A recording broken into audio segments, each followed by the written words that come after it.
আজকে বাহিরে যাওয়ার কোনো ইচ্ছেই ছিল না, তারপরও হাজব্যান্ডের অনুরোধে চলে গেলাম আমাদের নিজেদের সবজি বাগানে। সেখানে কিছু গাছ লাগানো আছে, আর সেখানে যাওয়ার আগে হাজব্যান্ডের সাথে যাব একটু বাহিরের দিকে। আসলে গাড়িতে আসলে তেল নেই, যার জন্য তেল ভরতে হবে। তো আমি ভাবছিলাম যে যাব না, কিন্তু একটা সময় সে জোর করাতে আসলে বের হতেই হলো। রাস্তাঘাটে যে অবস্থা, প্রচুর জ্যাম লেগে থাকে। তো আজকেও সেই একই অবস্থা, অনেক জ্যাম লেগেছিল। তো কোনো রকমের তেলটা ভরে তারপর আমরা যাচ্ছি আমাদের আসলে ক্ষেতে। তো আমরা তো ক্ষেতই বলে থাকি, যেহেতু সেখানে কিছু সবজি লাগিয়েছে। তো একদম খালি জায়গা নিজেরা তো করতে পারি না, তাই আশেপাশে যারা আছে তাদেরকে বলেছি যে আপনারা আসলে সবজি করেন, আপনারাও খান, আমরাও নিব। তো এখানে দেখুন, এক জায়গায় গেলাম ফার্স্টে, সেখানে কলা গাছ, কলা ধরেছে। তো কলা গাছ কিন্তু প্রচুর লাগানো হয়েছে এখানে, যেহেতু খালি জায়গা। তো কলা গাছ লাগিয়ে রাখলে কিন্তু একটার পর একটা হতেই থাকে। তো বাচ্চাদেরকে নিয়ে চলে এলাম। তো যেহেতু আসলে ভালোই লাগে, দেখুন চারিদিকে এত সবুজ। আর এই যেই গাছগুলো দেখাচ্ছে, এগুলো কিন্তু আপনি ঘরের টবে সাজিয়ে রাখা যায়। একটু পানি দিয়ে যদি এগুলো যত্নে লাগিয়ে রাখেন, তাহলে কিন্তু এখান থেকে সুন্দর এরকম পাতা বের হবে। আর এগুলো কিন্তু খুব সুন্দর করে আসলে সাজিয়ে রাখা যায়। আমার গলার অবস্থা খুবই খারাপ, আমি জানি আমার ভয়েসটা দিতে পারছি না ভালোভাবে। তো আসলে আমি গত কয়েকদিন ধরে একদম ভিডিও দিচ্ছি না, কারণ আমার গলাতে আসলে একদমই কথা বলা যাচ্ছিল না। আজকে তাও একটু একটু ভালো আমি কথা বলতে পারছি। এই কদিন আমি কথাও বলতে পারছিলাম না, একদমই আওয়াজে বের হচ্ছিল না, ঠান্ডা এমনভাবে লেগেছে। তো অ্যান্টিবায়োটিক খাচ্ছি, তো এখন একটু কথা যেহেতু বলতে পারছি, ভাবলাম অনেক দিন ধরে কোনো ভিডিও দেওয়া হচ্ছে, আপনাদের সাথে কথাও বলা হচ্ছে না। তো যার জন্য এখানে আজকে একটু ভয়েস দিয়েই দিচ্ছি। অনেকের কাছে খারাপ লাগতে পারে, আসলে যার কাছে খারাপ লাগবে স্কিপ করে দেবেন। তো এখানে এক জায়গা থেকে আরেক জায়গায় যাচ্ছি, এটা হচ্ছে আমাদের আরেকটা আসলে সবজি বাগান, যেখানে যাচ্ছি। তো যাওয়ার পথে দেখুন এখানে বিয়ে বাড়ি। তো বিয়েবাড়ি গেট সাজিয়েছে, দেখতে অনেক ভালো লাগছে। আর সেই সাথে এখানে দেখতে পারবেন অনেকগুলো হাঁস একসাথে।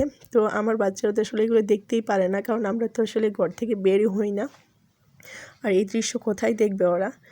তো যাই হোক, কথা বলতে বলতে চলে এসেছি সবজি বাগানে। তো এখানে কিন্তু লাল শাক লাগানো হয়েছে, এত সুন্দর লাগছিল। আর এগুলো এত কচি, এত লোক লোক করছে, আসলে দেখেই বুঝতে পারছেন যারা আসলে শাক লাভার আছেন, দেখলেই বুঝতে পারবেন যে শাকগুলো অনেক কচি। তো মাশাল্লাহ, শাকগুলো দেখে মনটা ভরে গেল। তো এখান থেকে কিছু লাল শাক উঠাবো, সেই সাথে এখানে কিছু পালং শাক আছে। তো এই পালং শাকগুলো উঠিয়ে নেব একে একে, আসলে নিজে হাত দিয়েই করছি। আর এই শীতের মধ্যে এই সুন্দর রৌদ্রটা শরীরে এসে লাগছে, সেই সাথে শাকগুলোর উপরে যখন পড়ছে, দেখুন এতটা ঝকঝক করছে শাকগুলো, আপনাদের চোখেও পড়ছে। তো একে একে একটু মাঝখান মাঝখান থেকে উঠিয়ে নিচ্ছি, কারণ সব জায়গায় তো একরকম না, কোথাও বড় কোথাও ছোট শাক। তো আমি এক হাতে অল্প অল্প করে উঠিয়ে নিচ্ছি। মাশাল্লাহ, কত সুন্দর লাগছে। আল্লাহর কি অপরূপ সৃষ্টি দেখেছেন। ঘাস পাতা লতা, আসলে এগুলো আমরা কতটা ভালোভাবে খাই। দুনিয়াতে এমন কোনো কিছু নেই যেগুলো হয়ে থাকে আসলে খাওয়া যাবে না। আছে কিছু বিষাক্ত, বেশিরভাগই কিন্তু আল্লাহ আমাদের খাওয়ার জন্যই রেখেছে। তো এখানে লাল শাক এনেছি কিছু, সেই সাথে এনেছি পালং শাক। তো এগুলো এখন বেছে নেওয়ার পালা, বাসায় এসে বসে পড়লাম বেছে নেওয়ার জন্য, কারণ বেছে তারপর ফ্রিজে রাখতে হবে। তাহলে দেখা যায় এটা একদম কি হবে, টাটকা থাকবে। আর বাহিরে থাকলে এগুলো একদম হয়ে যাবে, কি বলবো, এটাকে একদম শুকিয়ে যাবে। তো যাই হোক, হাত দিয়ে এগুলো আস্তে আস্তে বেছে নিচ্ছি। তো আজকের ভিডিওটা এরকমই, আজকে আপনাদের সাথে একটু শেয়ার করলাম আমার আজকের বাহিরের ঘোরাঘুরি। তো শরীর ভালো নেই, যেতে চাইছিলাম না, কিন্তু হাজব্যান্ডের জোরের কারণে গেলাম। তো যাওয়ার পরে কিন্তু ভালোই লাগলো, কারণ এত সুন্দর পরিবেশ কোথায় পেতাম বলেন। আর এত সুন্দর সবজি বাগানের সবজিগুলো কিভাবে তুলতাম হাত দিয়ে। তো একে একে আবার ভেঙে সবগুলো আসলে বেছে নিচ্ছি, কারণ যখন ভেঙে বেছে রাখবেন তখন কিন্তু কাজ অনেকটাই এগিয়ে যায়।